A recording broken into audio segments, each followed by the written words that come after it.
ya sebenarnya.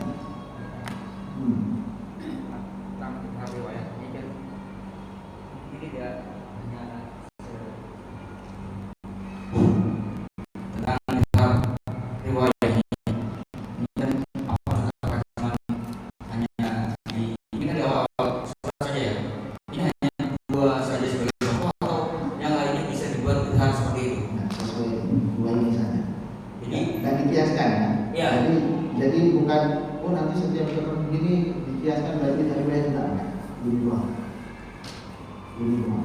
ini kan sebenarnya kalau kita baca dua ayat itu kan boleh disambung nih, walaupun bagusnya satu kan sedikit. Jadi kalau dia model seperti ini diawali dengan yang tidak lazim seperti ini, lalu alif lam mim gitu, lalu kita sambung dengan ayat berikutnya, itu apakah hukumnya seperti ini diidharkan semua atau ada yang lain? Barangkali atau karena ini yang di akhir mansub nun yasin, selainnya huruf apa itu di akhir? Alif lam mim dalika misalnya, apakah itu? Alif lam mim kan terakhirnya mim, tapi nggak masuk pembahasan. Oh, itu kalau kita sebut mimnya disebut idhar ya benar, mimnya mim idhar. Baru kita lanjut ke depannya itu nggak masalah gitu. Maksudnya antum pertanyaannya boleh nggak wasal gitu ya? Iya. Boleh. Wasal itu boleh. Hatta akhir ayat, akhir surat. Akhir surat pengen wasal boleh nggak? Boleh aja. Kecuali kalau pada waqaf lazim. Waqaf lazim yang kalau lanjut maka akan mengubah makna. Contoh misalkan wala yahzunka qawluhum innal 'izzata lillahi jami'an. Pokoknya setiap antum di mushaf ada tanda mim ini, waqaf lazim itu kan? Mim harus berhenti. Kenapa harus waqaf di situ? Karena kalau kamu maknanya jadi lanjut. Inna ma yastajibu alladziina yasma'un wal mauta yab'atsuhum Allahu tsumma ilayhi yurja'un.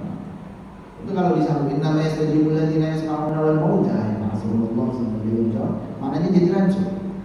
Yang bisa menjawab seruan hanya yang yasma, yang bisa mendengar. Ini orang hidup. Rasul lagi berdakwah. Yang kira-kira jawab seruan siapa? Yang hidup atau orang yang udah mati? Yang masih hidup, yang mendengar.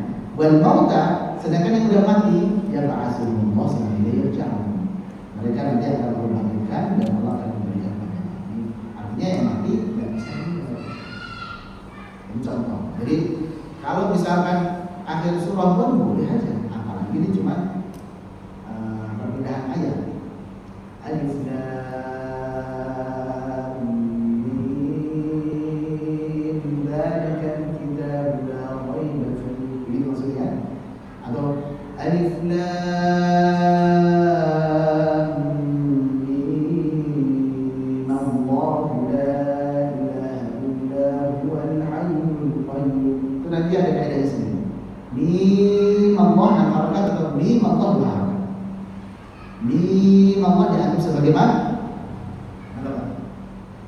Sebagai mana? Lazim. Kalau mim Allah dianggap sebagai mana? Mim, karena diwasal kan? Mim Allah. Mim Allah masalah. Karena hamzah wasal nggak mungkin berdasar Allah. Hamzah wasal kan pada Allahnya cuma ada dua cara tadi. Tiga cara kalau waqaf atau wasol dengan pendek dua harakat atau wasol dengan enam harakat. Gitu. Dan manya jadi fathah. Kenapa ini ilmu konsep ini namanya? Mim harusnya kan sukun. Allah juga sukun sama sukun nggak bisa diucapin. Biar bisa diucapin yang pertama diharapkan. Terus dipilih apa? Yang paling ringan dalam kasus ini adalah fathah. Karena kalau alif lam mim kan lebih berat. Mimullah lebih berat. Mim Allah lebih ringan. Jelas ya? Itu nanti kaidahnya dulu. Ada yang itu nanti kita akan bahas di Bahrul Ma'ani itu ada. Alif lam mim Allah. Ini banyak cara itu, banyak cara. Dan cuma 3 tadi aja. Insyaallah ada yang akan menunggu semua ini. Gampang, tapi prakteknya gampang. Kadang teori bikin susah. Prakteknya gampang. Lanjut, imarah ya. Imarah, mala yang itu artinya condong atau mirip. Tapi kalau fathah mala yutilu menginginkan atau memiringkan. Tadinya tegak jadi miring. Nah, antum langsung lihat aja gambarnya itu, biar ada gambaran. Nah, yang begini ini fathah nih, tegak. A, coba sama-sama. A. Yang begini kasroh I. Nah, A. I. Dan A tegak, I di sini. Nah, kalau dia 100% antara A dengan I, ini namanya imalah kubro. Bunyinya apa? E. Kalau antara fathah dengan imalah kubro, miringnya cuma dikit set, gitu, namanya imalah subro. Imalah kecil atau taklil. Coba sama-sama. A, E, I. A, E, I. Gampang kan? Fathah, taklil itu dikit, contohnya dikit. Kemudian imalah kubro, yang miringnya besar, maksudnya ya 100% ini. Kalau dilihat gambarnya benar-benar pertengahan antara fathah dan kasrah. Kemudian kasrah. Imalahnya orang Betawi dengan imalahnya orang Melayu beda saja. Iya. Beda. Makanya kalau orang Melayu itu nanti namanya imalah subro, imalah kecil atau imalah sedikit. Bahasa lainnya taklil. Kalau yang orang Betawi apa? Itu imalah kubro atau imalah itu sendiri. Ini sering disebut baca dengan imalah. Oh itu maksudnya imalah kubro itu. Yang majreha. Baca dengan taklil. Oh ya pengirimnya dikit aja. Dan standar bacaan taklil itu memang ada bedanya para ulama ya. Jadi kalau imalah kubro itu udah sepakat, gampang semua. Coba Bismillahirrahmanirrahim. Gampang, semua sepakat. Tempe, itu tempe. Itu imalah kubro ya. Nah, sekarang imalah subro atau taklil ini ada dua standar para ulama. Jadi ada perbedaan mereka. Anak ambil yang lebih mudah. Sebagiannya miringnya cuma dikit. Wadduha. Miringnya dikit lah. Wadduha. Musa fathah. Musa. Miringnya dikit. Agak susah ya. Nah, kita ambil yang pendapat ulama juga yang masyhur Musa. Lebih mudah kan? Kayak antum Melayu. Lebih mudah. Baik, sudah. Nah, ayatnya satu aja, yaitu Bismillahirrahmanirrahim. Adapun nanti yang dibaca taklil pada riwayat-riwayat yang lain. Hafiz nggak ada taklil. Hafiz hanya imalah. Jadi jangan marah. Hafiz. Wadduha wal-laili idza sajid. Ingat ya, walaupun itu semua bacaannya itu dibenarkan oleh Nabi SAW, tapi para ulama itu udah bikin paket-paket. Jangan aku berangkat lagi. Jelas ya?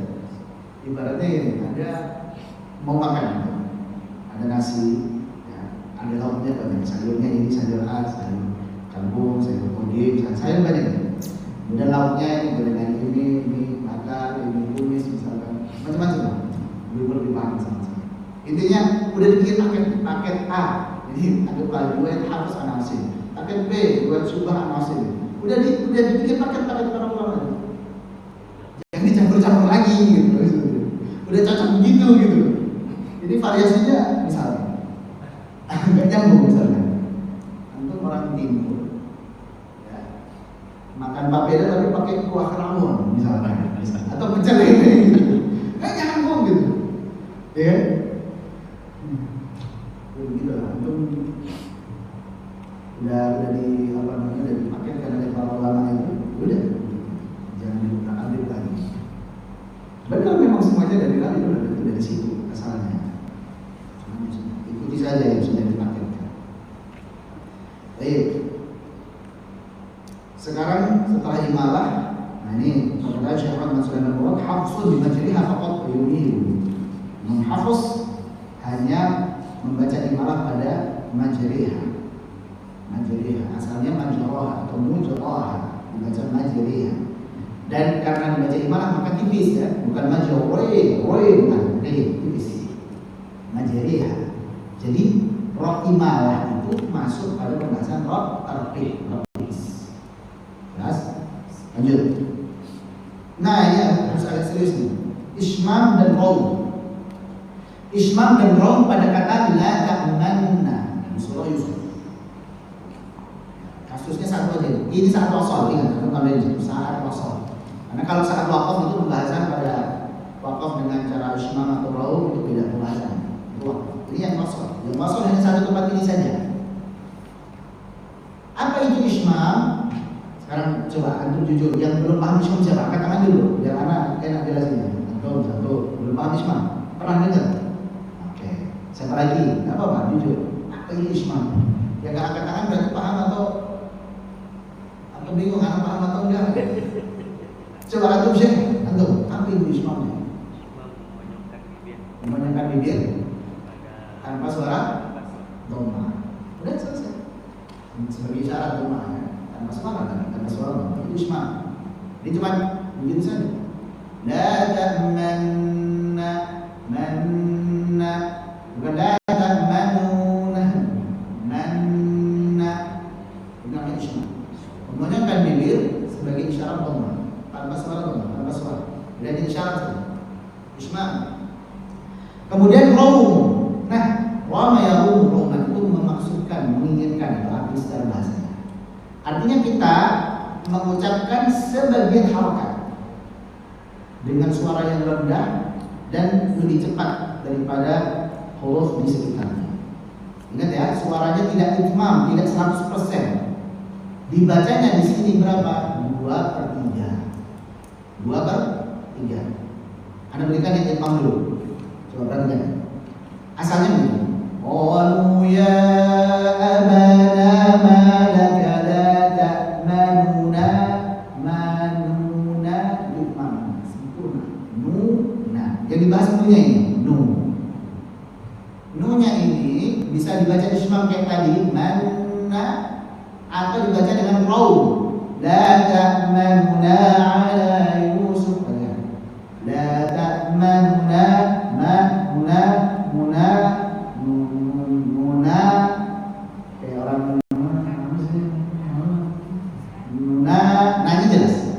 Coba la ta'manuna ala Yusuf. Coba dari sini. La ta'manuna ala Yusuf. La ta'manuna ala Yusuf. La ta'manuna ala Yusuf. Itu namanya mana yang lebih diprioritaskan antara raum atau ismam dalam kasus ini? Antum sering bacanya ismam atau raum? Yang benar yang prioritas adalah raum. Kalau ditanya mana yang muqaddam, raum sebenarnya. Tapi bukan berarti dilarang ismam. Boleh ismam. Jelas ya, ini raum ya. Itu tadi baru covernya aja, walaupun itu sebenarnya intinya, sekaligus prakteknya. Sekarang kita bahas detail. Ismam itu, antum jangan lihat dulu. Sekarang antum dengarkan penjelasan ya. Ismam itu bisa jadi saat wasal maupun wakaf. Ismam itu bisa jadi saat wasal maupun wakaf. Yang kita bahas sekarang adalah ismam saat wasal. Kalau yang saat wakaf seperti nasta'in, itu wakaf. Nah, ismam saat wasal monyongnya adalah muqarinat taskir, sepanjang sukun. Apa namanya? Sepanjang sukun, berbarengan dengan sukun. Dalam kasus ini la ta'manna, monyongnya kapan? Sepanjang sukun. La ta'manna, sepanjang sukun. Ini kalau ismam dalam kondisi wasal. Kalau ismam dalam kondisi wakaf, maka monyongnya bu'aidat tasdid, setelah disukunkan dulu. Perhatikan cara prakteknya. Nasta'in, monyong. Jelas. Ini variasi aja supaya anak sukun terus bosan dong. Boleh kasih cara lain? Boleh, raum sama ismam. Tapi ada kaidahnya gitu. Nah, kalau pengen baca dengan imam gimana? Kalau wakaf maka sukunkan dulu baru monyong. Monyong itu sekedar bentuk isyarat bahwa ini asalnya harokatnya dhamma. Walaupun tadi ucapinnya sukun tapi asalnya dhamma. Nasta'in, ain, Sudah tahu bedanya kapan sepanjang sukun, kapan setelah sukun? Jelas ya? Wasal sepanjang sukun, waqaf setelah sukun. Ini pegang kaidahnya. Karena beda. Ismam saat wasal adalah muqarinat taskin bahasanya. Ismam saat waqaf adalah mu'andat taskin, setelah sebutkan dulu baru diumumkan. Nah, sekarang kita bahas ismam saat wasal. Para ulama terus terang beda pendapat dalam praktiknya. Ada 4 pendapat. Yang pertama, monyongnya di awal. Yang kedua, monyongnya di belakang. Yang ketiga, monyongnya di tengah. Yang ketiga, monyong terus dari awal sampai akhir. Nah, kita tadi langsung pangkas kepada pendapat yang dipilih, monyongnya sepanjang itu dari awal sampai akhir. Anak akan sebutkan praktek untuk yang 3 cara pertama. Yang pertama, monyongnya di depan. Dajah manna qalu ya abana ma laka la tahman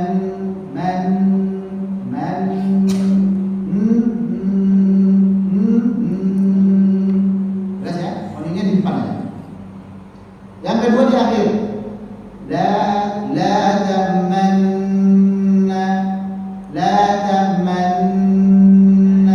manna di akhir. Yang ketiga di tengah. La tahmanna manna di tengah. Kita pilih yang paling gampang sepanjang semua. Dan itu yang memang Anda tanyakan kepada guru-guru syekh-syekh misalnya. Beliau jawab ya, muqarinat taskin. Apa dalilnya Syekh? Di Ahmad At-Tayyib. Di Al-Mufid karya Imam Ahmad At-Tayyib. Muqarinat taskin la mu'akhirah. Yaitu sepanjang sukun la mu'akhirah, bukan setelahnya, bukan.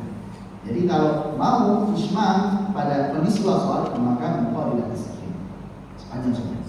La tahmanna gampang ya? Sudah selesai insyaallah? Jelas semua? Yang masih ganjel dan yang penasaran nanya silakan nanya dulu.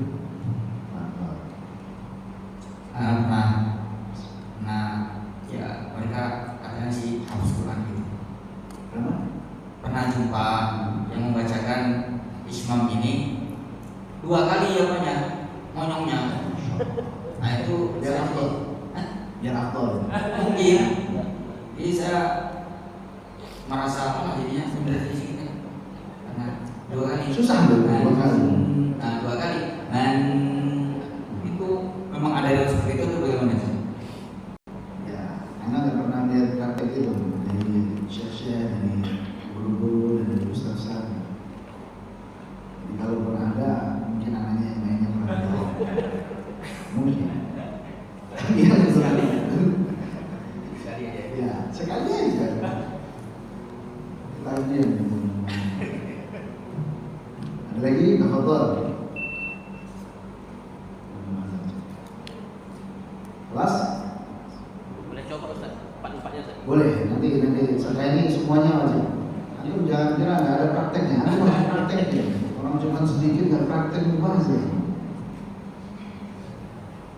Nah, setelah ini kita bahas rauf dan ikhlas, ini detail lagi. Kita sering mengucapkan dibaca ismam atau rauf. Ya, sebenarnya yang benar bukan rauf, ikhlas. Karena rauf itu untuk waqaf. Sedangkan yang ini wasal, ikhlas namanya. Sama-sama mengurangi kadar harokat. Cuma ada beberapa perbedaan. Ada antum lihat. Karena sudah terlanjur maksudnya rauf, ya udah kita rauf aja. Cuman kalau pengen detail, di halaman 13 tuh. Ya. Kalau pengen detail, maka rauf dan ikhlas itu beda. Walaupun sama-sama mengurangi kadar harokat. Tapi bedanya, rauf yang pertama berlaku pada harokat kasroh dan dhammah saja. Itu satu waqaf. Sedangkan ikhlas pada semua harokat. Fathah kasroh dhammah, tapi di riwayat yang lain. Kalau di riwayat Hamzah Nasib ya dhammah aja. Kasusnya kan cuma satu dhammah. Riwayat lain nanti banyak. Ada fathah, ada kasroh, ada dhammah. Rauf saat waqaf saja. Sedangkan ikhlas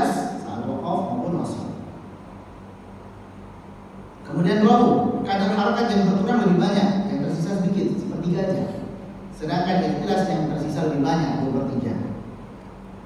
Contoh, mana berikan saat wakaf dan wasol. Saat wasol tadi, qalu ya abana ma laka la ta'manuna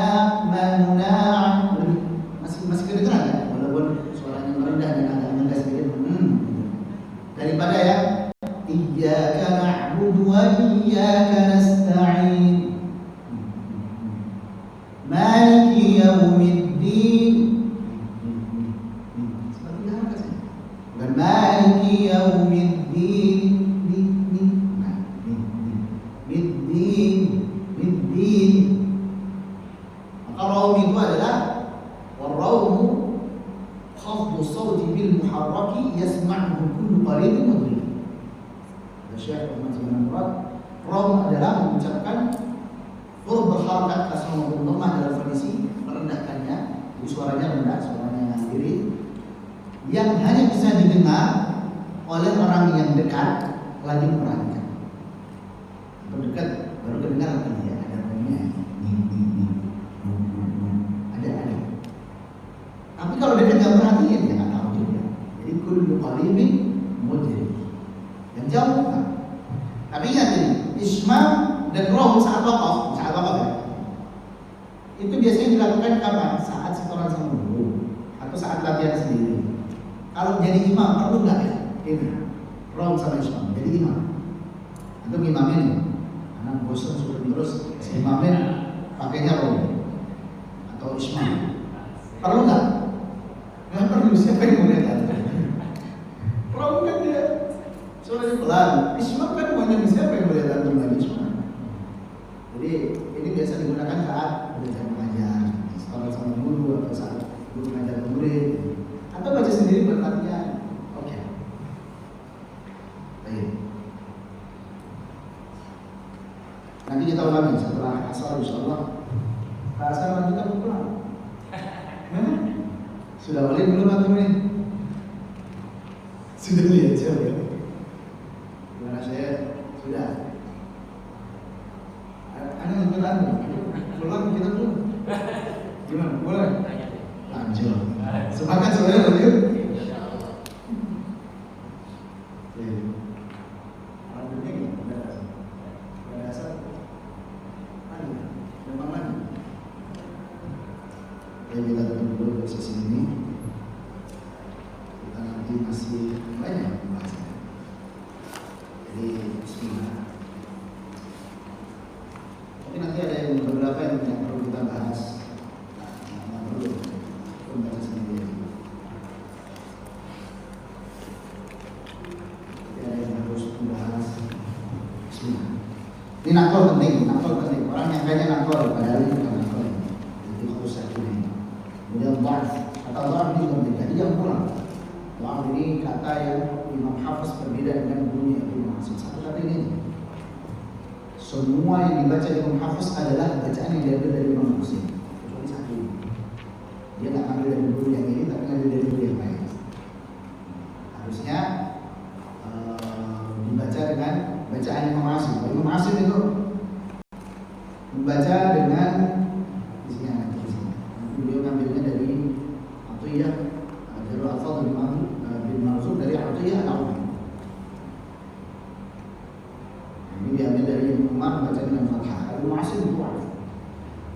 Allahu alladhi khalaqakum min du'afin thumma ja'ala min ba'di du'afin